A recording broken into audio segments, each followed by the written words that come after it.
Hello, everyone, and good afternoon. It's 3 o'clock on the hour, so we're going to get started here. My name is Lauren Cooper, and I am the lead of the Forest Carbon and Climate Program at Michigan State University. And we are so pleased to lead the 2018-2019 Learning Exchange Series for the Forest Climate Working Group. For those outside of the Forest Climate Working Group, I'd like to quickly provide a description. The Forest Climate Working Group is a diverse group of forest interests, including landowners, industry actors, conservationists, academia, and those active in carbon markets. The group has worked together for 10 years to advocate for state and federal policies that work to ensure sustainable forest use and prevention of land use change. We have currently been in the process of reinvigorating our focus and activities, and we welcome inquiries into our work. Please reach out if you have questions or think your organization may be interested in joining. On this slide, I'm pleased to share our speaker lineup for the 2018-2019 year. We have a great series of speakers from a wide range of disciplines and organizations. These events happen on the first Wednesday of each month, or the second in some cases if we land too close to a US holiday. And we do start and end right on the hour. We have the full lineup on our website right now, including individual registration links. So please head over there, register for events that are of most interest to you, and you can register them. You'll get a note and a calendar invite so you don't forget. And if you've received an email from the Forest Carbon and Climate Program or from the Forest Climate Working Group, then you are on our mailing list and you will receive invitations closer to the specific dates as they roll out. But again, we encourage you to head over to the website here at the bottom of the slide. Oops. Now to get to today's speaker, we're pleased to introduce Todd Ontl from the USDA Climate Hub Fellow at the Northern Institute of Applied Climate Science. He will be presenting a practitioner's menu of climate adaptation strategies and approaches for forest carbon management. He is a fellow with the USDA Northern Forest Climate Hub and the Northern Institute of Applied Climate Science, and his previous work includes a PhD in soil carbon cycling and postdoc work in climate change impacts and wetland carbon fluxes. Currently, he focuses on climate adaptation in forest management and helping natural resource professionals manage forests for carbon benefits. We're very excited to let Todd get started, but before we do, I'd like to share a few details. To automatically receive any registration details regarding upcoming webinars or to ask any questions about this, we want to share our email address with you, and that's forestc@msu.edu. So I'll say this one more time, forestc@msu.edu if you'd like to join our mailing list or you have any specific questions. This session is being recorded and it will be posted to the web along with any supplemental resources such as presentation slides or important links. And this will happen within the next week or so. If you've registered for this webinar, you'll receive an email letting you know when this happens and where to find those materials. We'll hold questions until the end, so the session will be followed by a Q&A. And on your Zoom interface, you'll see on your menu bar the word chat with a little drop-down triangle next to it. Here you can offer up questions at any point during the presentation, and we'll compile them and present them to the speaker at the end, time permitting. So we should have about 10 to 15 minutes for questions today. If you are calling in on the phone, but you have access to email, you can send questions directly to forestc@msu.edu and we'll make sure that they get in the lineup. And in the case of any outstanding questions, we will work with our speaker, have these addressed and put them together in a Word document, and we'll post them on our website along with the presentation materials. And so with that, Todd, will you please share your screen and begin your presentation? All right.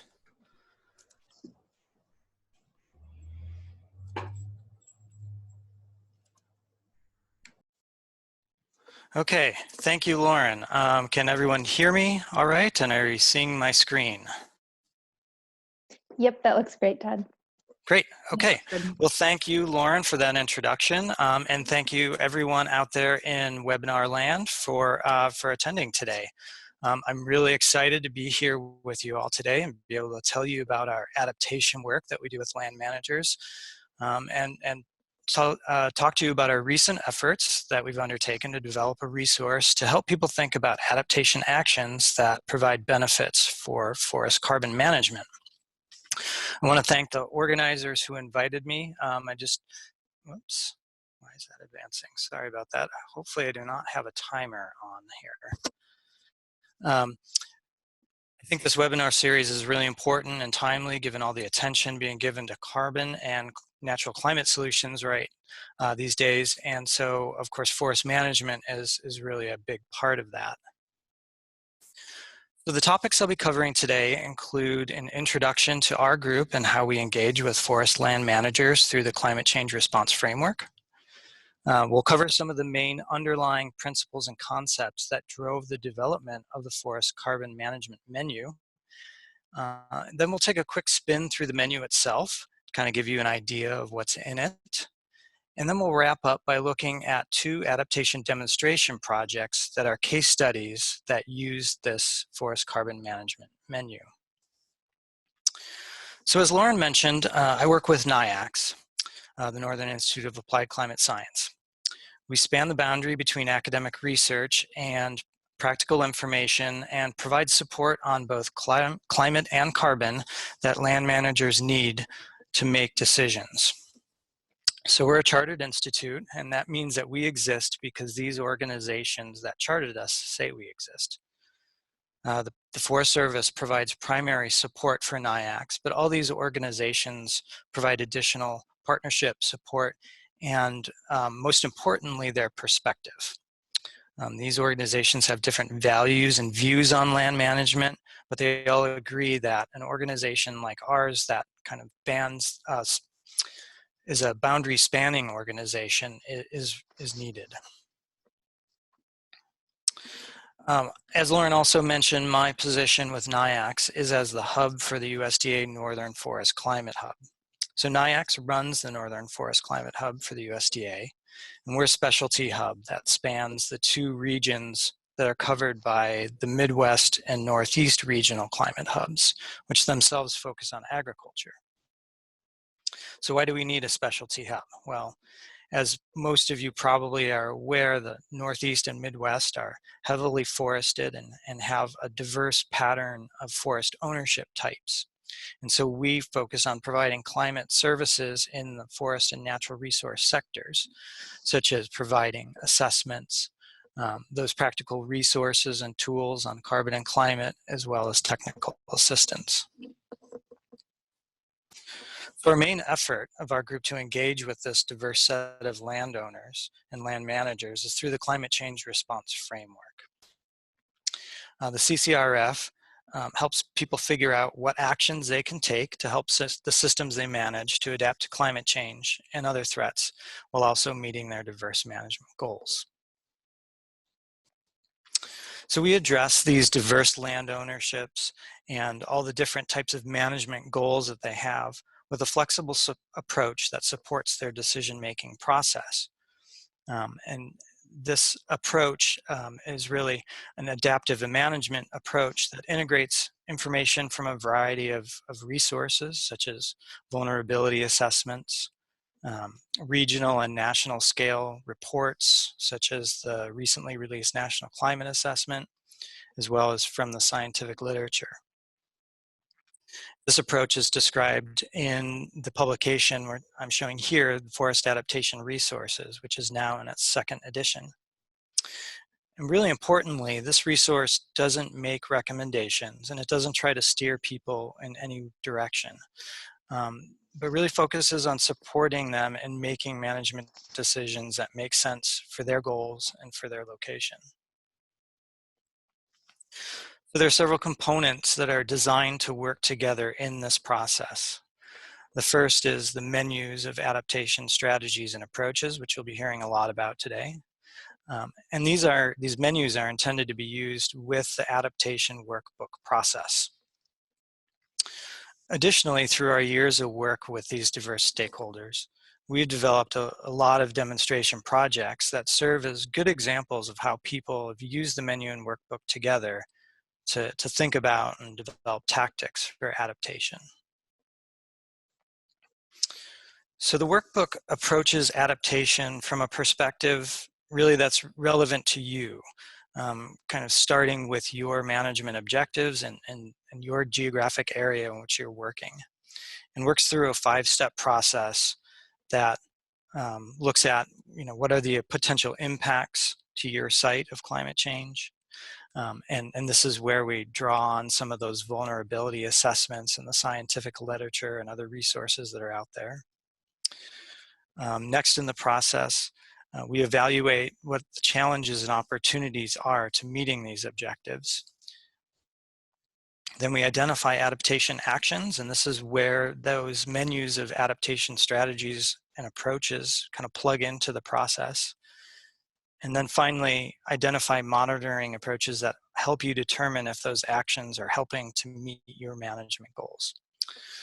So really what this process does is it breaks down this big confusing mess of climate impacts and adaptation really into bite-sized pieces and sort of steps people through a structured logic process. So that's the structured part of structured flexibility.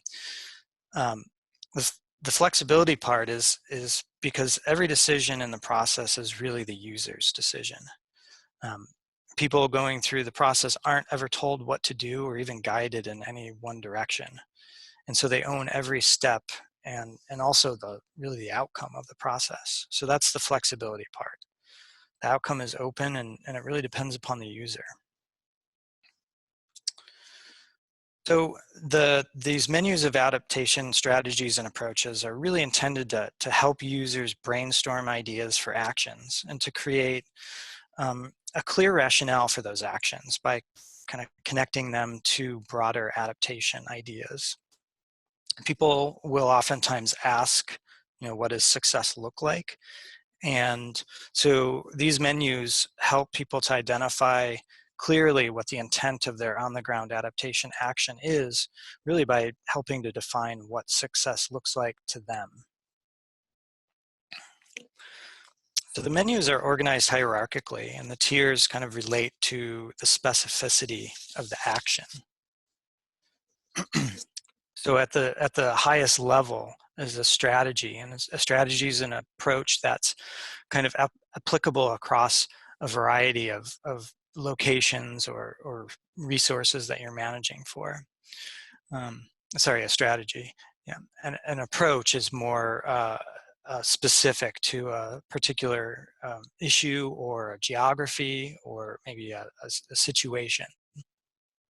And then finally, at the finest level is a tactic, and this is really the prescriptive action. This is really what's being done on the ground, and this isn't actually included in the menu because there's nearly limitless tactics that are possible, and so these tactics are ultimately devised by the manager, by the person using the menu.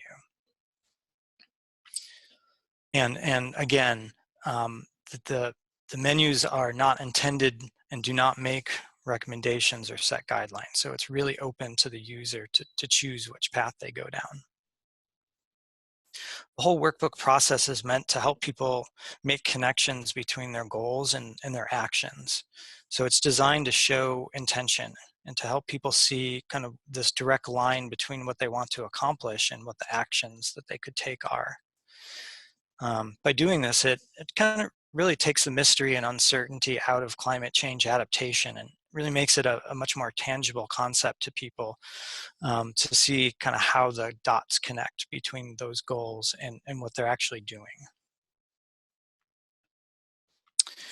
We started out in the original publication of that forest adaptation resources document I showed earlier with the forestry menu.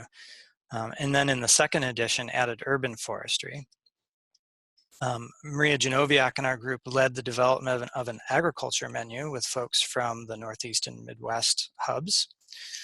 But over time, we've heard from the people that we've worked with who have asked for more menus that focus on more specific regions or more specific management topics.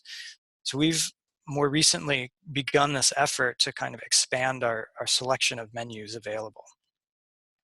So the forest carbon management menu is one of several that are in development. Most of these are available as draft menus and are currently being tested with managers, if not nearing final publication. For example, our forested watershed management menu which is intended for people who are, thinking about water in forests, is kind of in final revisions currently and should be available hopefully very soon in publication form. So as many of you likely recognize, the interest in managing forests for carbon is really in recognition of their critical role in mitigating carbon emissions, and because forests are the largest single terrestrial carbon sink.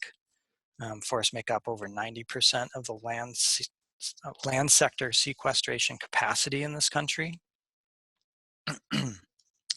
And also, as you probably recognize, a changing climate really puts those forest ecosystems and the carbon that they store at risk from a wide variety of stressors, from increasing frequency of drought, warming winters, expanding ranges of insect pests and pathogens, just kind of changing frequency of natural disturbances such as wildfire, or even kind of the intensity or extent of those disturbances as well. So to date, there's been a lot of really great work out there outlining sort of the principles for managing forests for storing carbon. There's many papers and reports that discuss the importance of practices such as reforestation, fuels treatments, avoiding conversion of forests to other land uses, just to name a couple. But these publications typically don't incorporate climate change into their assessments of forest carbon management. So for example, many of these resources and publications provide data on past carbon storage from various practices. But the recognition of changing temperatures and precipitation regimes, of natural disturbance frequencies, kind of beg the question, do trends from the past inform sort of best practices for the future? Also, many of these assessments provide an overview, and so really kind of discuss these management options sort of in broad terms, such as improved forest management.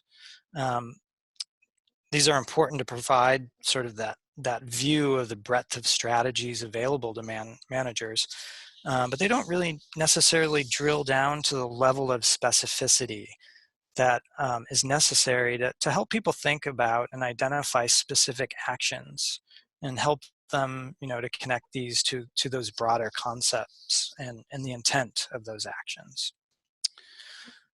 So I will say that, these assessments are critical for our understanding of the impacts of these factors for forest carbon and carbon storage, and they provide recommendations for measuring carbon and formed much of the basis of the creation of our forest carbon menu.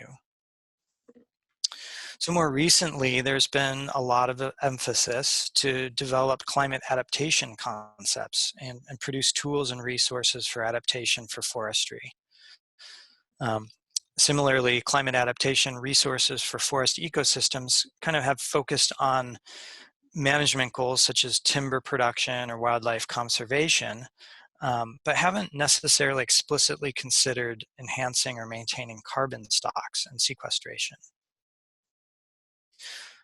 So in many ways, these kind of dual efforts to synthesize concepts and practices for managing carbon and adaptation have informed one another, but there really haven't been any resources developed to really help people think intentionally about planning for practices and supporting actions for both adaptation and mitigation together. So there seemed to be a real need for such a resource. And so we undertook the development of this practitioner's menu for strategies and approaches for forest carbon management, really with the intent to identify kind of a broad suite of potential practices which support both climate adaptation as well as maintaining and enhancing forest carbon. So like our other menus, this menu is structured similarly, hierarchically, with those strategies and approaches. It was developed from an extensive literature review of over 200 resources that included peer-reviewed journal articles and gray literature and reports on carbon implications of forest management. climate change and natural disturbance implications for carbon in forests. So it's meant to not only help managers identify actions with long-term carbon benefits, but also, to help them connect those dots between those actions and those adaptation concepts. So the effort to create this menu was started about a year ago, but it was really turbocharged by NIACS's involvement with the Natural and Working Lands Learning Lab effort for the U.S. Climate Alliance that was hosted by American Forests this past July. So a draft menu was completed prior to the Learning Lab and was included as a resource for potential forest carbon practices in order to assist the participants at the Learning Lab in thinking about and creating detailed state-specific strategies that focus on kind of what are the best opportunities for carbon sequestration in natural and working lands. And so we're really appreciative to have been a part of the Learning Lab effort, and really, yeah, just it was a great way to kind of jumpstart the process. The inclusion in the Learning Lab was also a great fit because this resource is really designed as a flexible approach. So again, not providing specific guidelines or recommendations, but really designed to kind of accommodate the diverse landowner types who live and work across varied geographic settings and different local site conditions, and also work within different policy or other management considerations that that are operating, at the scale of management for these states and these organizations. So for these reasons, this set of adaptation strategies and approaches serves as a menu for potential carbon management actions. So it's important to remember that menu items can be applied in various combinations, and that not all the menu items will work together. So like a menu at a restaurant, you'll pick and choose what sounds good to you, but you certainly probably wouldn't order everything on the menu. Okay, I'm going to kind of shift gears a little bit and talk about some of the underlying principles and concepts that I had in mind as we developed this menu. This starts with the recognition of a potential tension between adaptation and mitigation practices. And when I think of this, I think an example from a paper that was led by our colleague Tony D'Amato at the University of Vermont that came out in 2011, where they were working in some red pine stands in northern Minnesota, and they highlighted that for this forest, the carbon benefits of increasing stocking levels in red pine stands also increased the risk of drought mortality. So in that situation, mitigation by increasing stocking levels was sort of at odds with climate adaptation. So there was a long-term risk of losing carbon, but that could be reduced by thinning, which granted results in a short-term carbon loss or even lower total carbon stocks, but also reduces the risk of a more drastic long-term carbon loss from drought mortality. So by losing a little bit of carbon through thinning, they argue that you can increase the overall carbon residence time at the site. So in other words, there can be this sort of tension between adaptation and mitigation, and we wanted to recognize that, but also sort of look at for ways in which adaptation and mitigation can work together and aren't at odds. So actions that aren't maladaptive. So the second concept is thinking about forest vulnerability. So this last example about the red pine stands in Minnesota kind of leads to the obvious question of, well, what would be the best practice for carbon benefits? The answer, of course, in any situation is, well, it depends. And so one of the factors that really it's dependent on and that has a strong influence on identifying appropriate practices, I think, is thinking about the risk of carbon loss from climate changes and other system stressors that may be intensifying with a changing climate.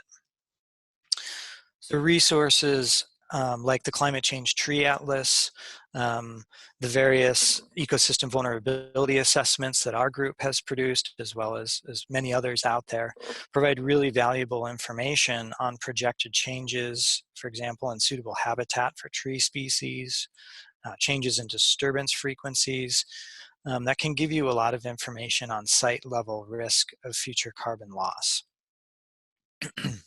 So what all this means really is that what the best practices for managing for carbon are in a highly vulnerable stand or forest type is likely to look different than what you would do in a low vulnerability site. And so that concept, I think, is really integrated in and I think needs to be kept in mind when looking at sort of all these potential actions that you could take. And I'll talk more about this as we go through and tour the menu itself. Perhaps outside of some large-scale carbon offset projects, I think managers are oftentimes not thinking specifically about managing or solely managing for carbon benefits. There are many values and objectives that landowners have, and oftentimes carbon storage is just one of the many benefits that people are interested in. And so, we really wanted to think as we were putting this menu together about how carbon is oftentimes a desired co-benefit along with these other benefits. So looking for practices, that can support many objectives at once, with carbon being one of them. Okay, so I'm going to shift gears here a little bit and give you kind of a quick tour through the menu. So these won't be all the approaches that you'd see if you actually had the menu sitting in front of you. And in particular, I'm not really going to cover any of those example tactics associated with these strategies and approaches, but I'd encourage you to check out the forest carbon management menu narrative that goes through a lot of those example tactics to get a lot more of the richness and detail of the menu. So the very first strategy is, I think, one that we think of a lot when we think about carbon and forests, that we get a lot of carbon benefit from maintaining or increasing the extent of forest ecosystems, or in the case of those bottom two pictures with urban and agricultural lands, maybe increasing the extent of tree cover. There's been a lot of support and evidence in the literature, the importance of avoided conversion or reforestation for carbon. Strategy 2 is just thinking about the fundamental ecological functions in our forests and how important those are for maintaining forest health and forest productivity. So things like reducing disturbance to soils and supporting nutrient cycling, the importance of hydrology, preventing invasive species, or the establishment of pests and pathogens, or I should say the resistance to pests and pathogens. The third strategy, of course, is that natural disturbance is really important for carbon losses in forest ecosystems, and this includes wildfire, but also other disturbances such as wind or ice disturbances, those sorts of things. And there's a number of strategies that we could think about, such as prescribed fire or fuel breaks, and changing the structure of forests, that can increase the resilience or even the resistance of our forests to carbon losses from natural disturbance. The fourth strategy is enhancing recovery of forests after those disturbances occur. And those disturbances could even be, thinking about harvest as a disturbance. And so some of the approaches under this strategy are prompt revegetation to get the system set up to begin sequestering additional carbon, diversity of species, and thinking about focusing on species that are going to do well under future climates, as well as protecting them from things like herbivory and competition. The fifth strategy takes kind of a landscape level view of forest carbon. And so thinking about sort of different forest types, maybe across a large ownership, and prioritizing perhaps areas that that we think might be low vulnerability, and so might be good places to store carbon because we don't expect there to be as much future carbon loss from things like disturbance.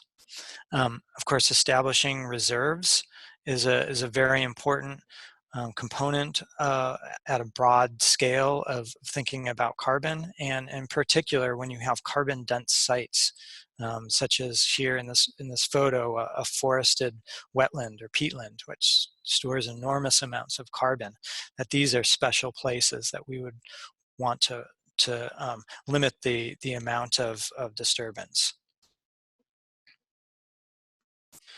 The sixth strategy has a lot of detail and richness in it. So there's a lot that I'm not going to describe, but a lot of it is kind of best practices for forestry that really focus on retaining the forest and the character of the forest as it is. So these are a lot of good forestry practices, such as species and structural diversity, kind of disfavoring species that we don't expect are going to do well, retaining legacies like snags and downed wood, and then promoting species with wide temperature tolerances or moisture tolerances. So this sixth strategy is one place where that concept I talked about previously about integrating forest vulnerability into adaptation decision-making is particularly important. Although many of these approaches are what we would think of as sort of no regrets actions for many forest types, there are some practices included in here that, you know, I would say wouldn't make sense in some forest types, or maybe kind of contradictory with others. So an example here I've pulled out are two of the approaches, sorry, under strategy 6. One being increasing stocking on well-stocked or understocked lands. And an example tactic for that would be increasing rotation lengths to store additional carbon. Now that's something you hear a lot about, or maybe read a lot about when reading the literature on managing for enhanced carbon storage. But that would be sort of at odds with the next approach, which is increasing harvest frequency or intensity due to greater risk of tree mortality. And the way I think about it is this. You could imagine a situation where you have a forest stand that's highly vulnerable. Maybe it's got low species diversity that's dominated by a tree species that's at the southern edge of its range, so you wouldn't expect that it's going to do very well in the future. Or perhaps maybe you're thinking about management in a black ash stand, where you have EAB sort of knocking at the door. Would it make sense in those situations to extend the rotations or increase the retention of those vulnerable species during a harvest? No, probably not. And so this third approach here really kind of recognizes that, and there's been some modeling work to support this idea that you actually can have a greater carbon benefit by reducing rotation length. And so you're minimizing or you're reducing the risk of carbon loss if a disturbance were to occur. This also provides an opportunity, for example, to, by shortening a rotation length, to then transition the system into something that looks different, that might be better suited to the site, given future climate. And so this leads us, I think, into our last strategy nicely, which is thinking about enhancing the ability of a forest to excuse me, to sequester carbon through altering forest conditions. So this is kind of that transition strategy. And so a couple of different approaches would be to favor existing genotypes or introduce new genotypes that are better adapted to future conditions. We could think about altering forest structure or composition, as well as promoting species with enhanced carbon density. And so there's been some good work showing that, for example, plantations store less carbon than in natural forests in some sites. And so kind of transitioning from one forest type to another. Okay, so I'm going to switch gears here in our kind of final 15 or so minutes and talk about a couple of case studies that were developed using this forest carbon management menu. So the first one is the Split Rock Lighthouse State Park in Minnesota. So many of the forests along Minnesota's North Shore are in a degraded condition. There's a lot of old and dying paper birch and aspen stands that are actually transitioning to just brush and grass. These forests were affected by logging and severe fires in the early 1900s. And then more recently, kind of a combination of stress from excessive deer browsing, some drought years, and some insect pests have really limited the amount of tree regeneration that's happened on these sites. So the Nature Conservancy in Minnesota and the Minnesota DNR are in the planning phase of a project that's focused on reforesting areas along the North Shore highlands of Lake Superior in northeastern Minnesota on state-owned lands. So really the primary goal of this project is reforestation and increasing carbon sequestration on the site. So this was a really good opportunity for us to kind of get the carbon menu in the hands of people who are really thinking seriously about carbon. Some of the other goals in addition to carbon, though, were increasing the aesthetic value of the site for park visitors, as well as stabilizing the soils on these sites. So out of all the potential sites that were identified, TNC and the DNR staff identified a 140-acre parcel of degraded and understocked aspen birch forest located at the Split Rock Lighthouse State Park. And we selected this for initial consideration with the carbon menu in the workbook. Okay, so some of the challenges for reforestation at the site were increased herbivory and insect pest pressure associated with warming winters, and then changes in precipitation and overall warming that can lead to moisture stress on the drought-prone soils that are on the site. And then finally, of course, increased frequency of extreme storms can be a real concern for soil erosion. So there were a lot of different actions that were identified using the carbon menu. And of course, one of them being just the inherent carbon benefit of the reforestation goal of the site. But they also identified a bunch of other more specific actions. So some of these you can see in the table focus on using diverse species mix that spread the climate risk. Some of those include also, not just focusing on, focus on some of the northern conifer species that are typical for these areas. So kind of getting some tree establishment going right now, but also promoting species with enhanced carbon density in their biomass. And these are from species that are commonly found further south. So species that are going to be expected to have a good match with the expected future climate. Some of the other actions you can see here are, releasing seedlings following planting. Reducing the competition from brush. Doing some capping, bud capping for deer protection, as well as planting white spruce that's herbivory resistant. And then just in general, kind of thinking a little more broadly about the species planting list and identifying some of those southern genotypes of species that we would expect to do well at the site. So all in all, a pretty neat project and a good fit for applying the carbon menu to the planning of what I think is a really important project for the region. So the second case study that I'm going to go through is a little bit different.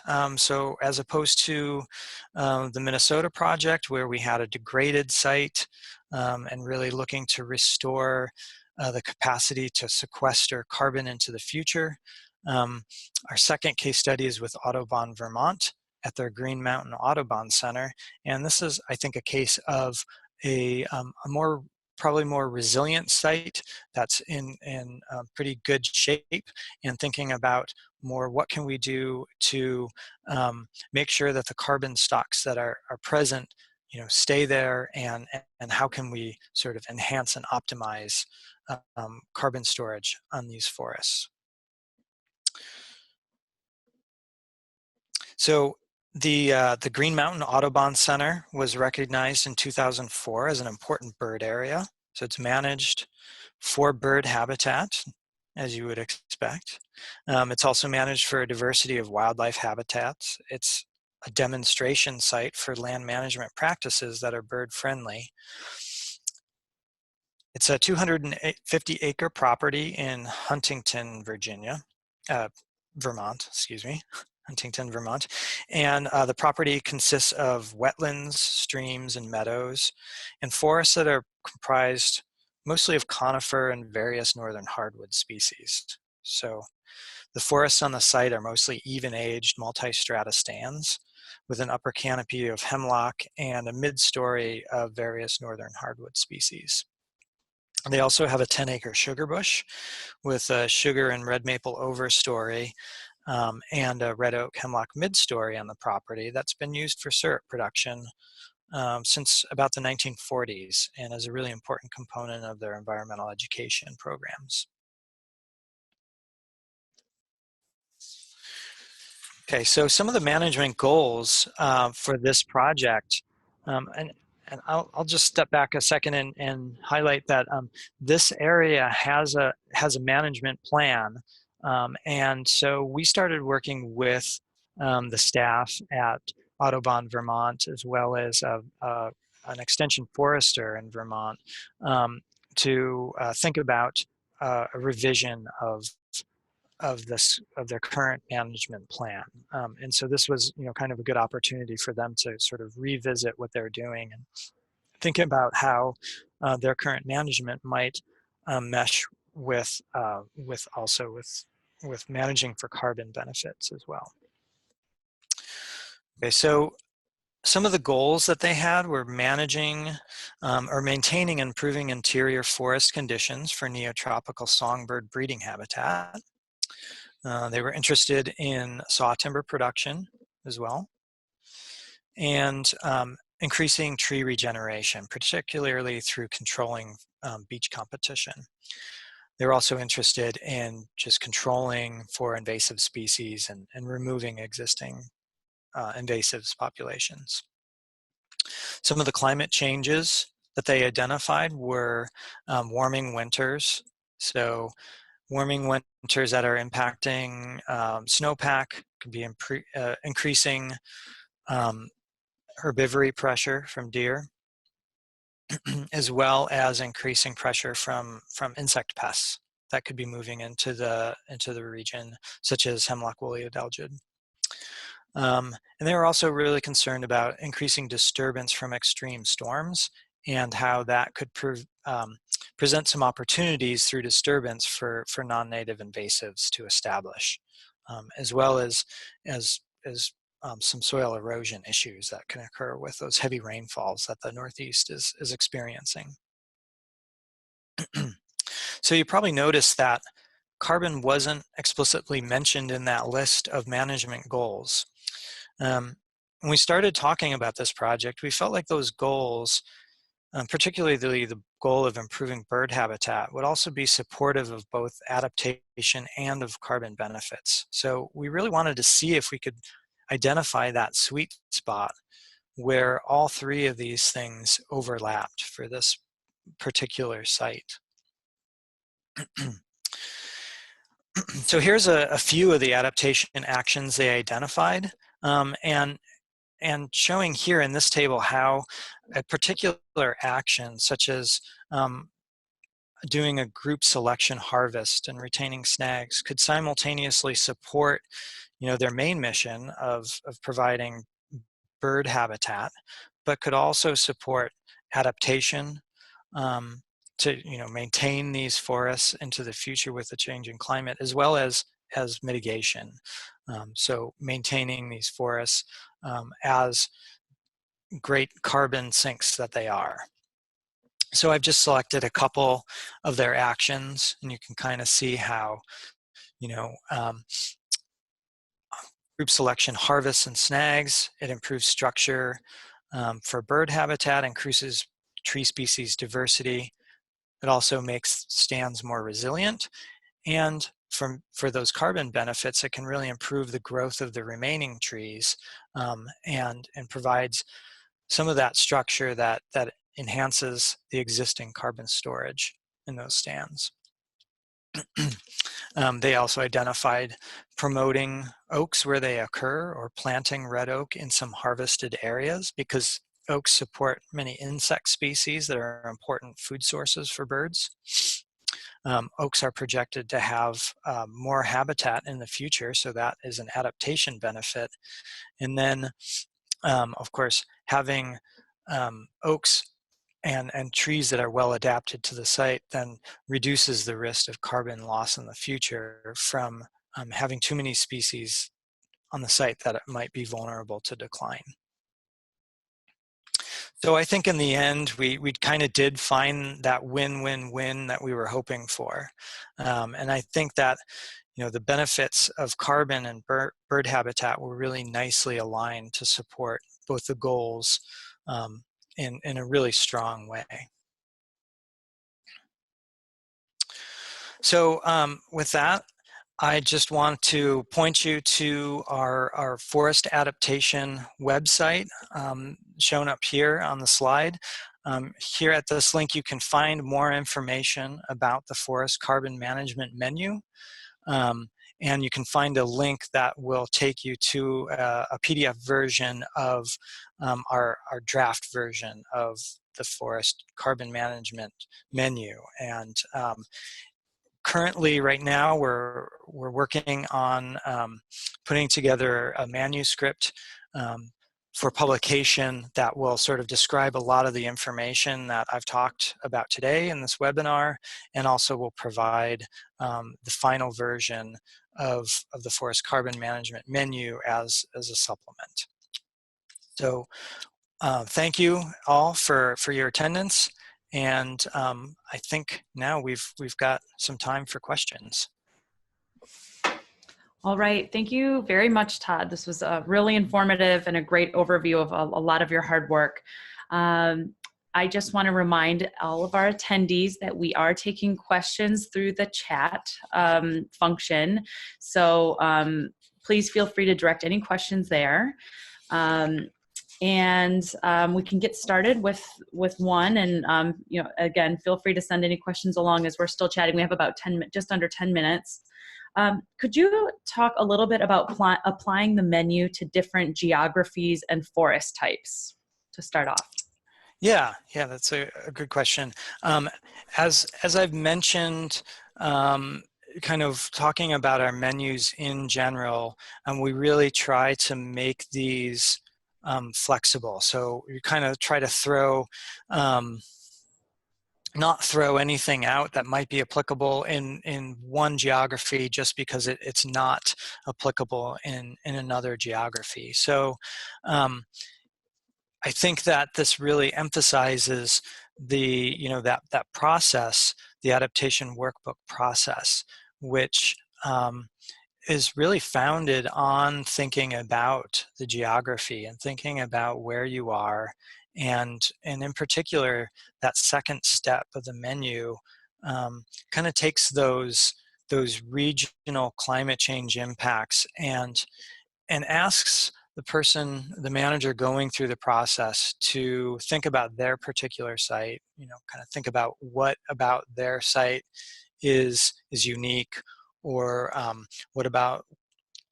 what climate change impacts are going to be really important for their particular site. And so when you start with that sort of in your mind, and you're kind of doing that gut check and saying like, okay, these are like the top 3 or 5 climate change impacts that are going to be really important for my site, that kind of puts, I think, the kind of really sets you up for thinking about what are those risks for carbon, either through maintaining the carbon that we have on our site, or how's climate going to impact our site, sequestering carbon into the future. And when you have that mindset, then when you go to the menu, you can kind of identify what are the levers that you can pull with that menu to really get at reducing those risks. Thank you for that. And Todd, the next question that we have here is something that we did talk about briefly before the webinar, but it's wanting to learn a bit more about how the methods that you've presented are linking to offsets. So we're just hoping that you can explain a little bit of if these methods have been approved by any of the offset verification bodies or the standards. And if so, which ones? So kind of drawing the connections between some of the management activities you've described and what falls under activities that can earn carbon credits. Yeah, that's a great question, and one that as you mentioned, we kind of anticipated, and so I think that I would say first off that we when we started thinking about what this menu is going to look like and what is it going to be, we really were thinking not specifically about offsets. We were really thinking about kind of those diverse goals that forest managers have, and kind of how carbon is oftentimes one of many different goals that people had. So we really didn't design necessarily this menu to really be specifically used in thinking about carbon offset projects.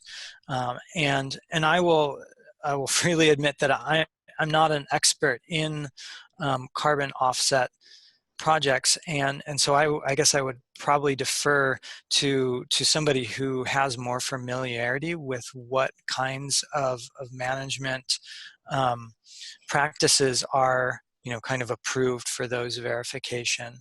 I think that there's going to be probably a lot of overlap between what's in our menu and practices that are approved for offsets, but there's going to probably be certain things that aren't, and I think that kind of gets at some of the nuances of risk and vulnerability.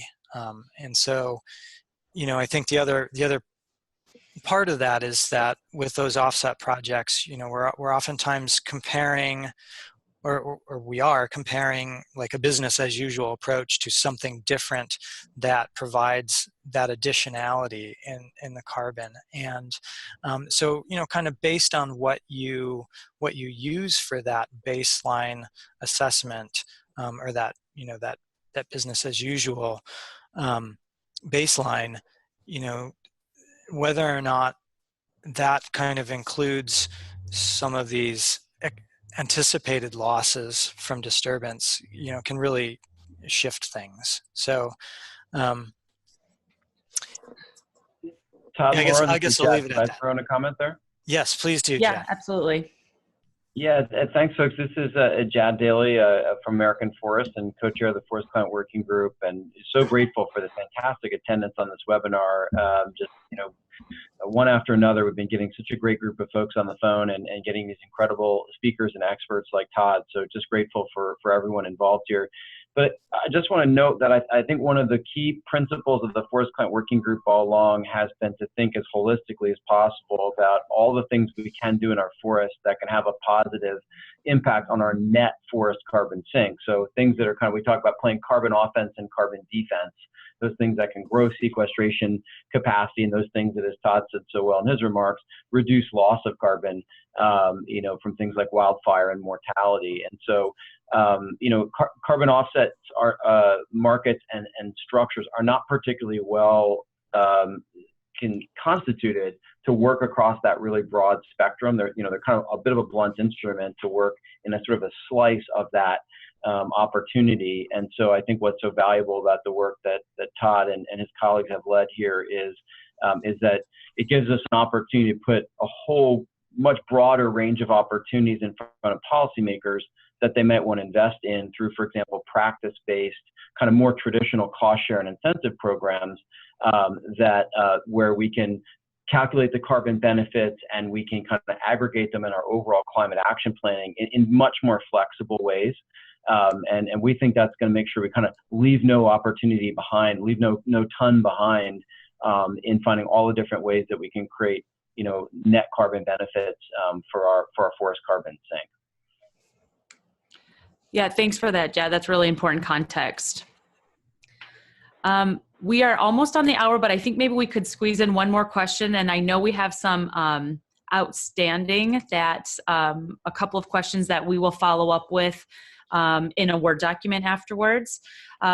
But we have a question here that I think you could answer pretty quickly, Todd, which is just how you framed climate change in relation to this whole conversation. And so the question is, do I understand correctly that it's more efficient to accept the fact that climate changes and try to adapt to that? For example, as you said, plant tree species that are more common for the South in the North. So could you clarify that? Yeah,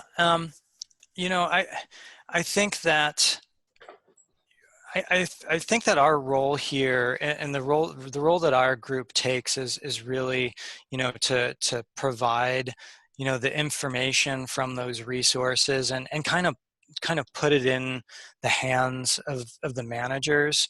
And, so kind of to get at that question about, what's more efficient? Is it more efficient to plant future adapted species? That's not really for me to say what's the most efficient for one person or another to do. It really depends upon what people are trying to achieve and kind of the timeframes that they're trying to achieve it. So, I think a quick example of that is just like, if you're thinking about maintaining carbon in your forest for the long term, for the next 100, 200, 500 years, then yeah, probably that's going to be an important part of what you might decide. But for some situations, you might have, a forest stand and a lot invested in that you want to maintain that until it reaches economic viability for harvest, and that's the next 10 or 20 years. And so, the climate change risks and the impacts that you're thinking about for that time frame are going to be different. And so I think your actions that you're going to select are probably going to be different. Okay. Well, thank you so much for that, Todd, for answering all the questions and, of course, for your wonderful presentation. It was super informative. Thank you to everyone who attended and joined us today. We really appreciate your participation. And again, there's a couple of questions that we weren't able to get to. We'll follow up with them in a Word document, and we will post these with the materials.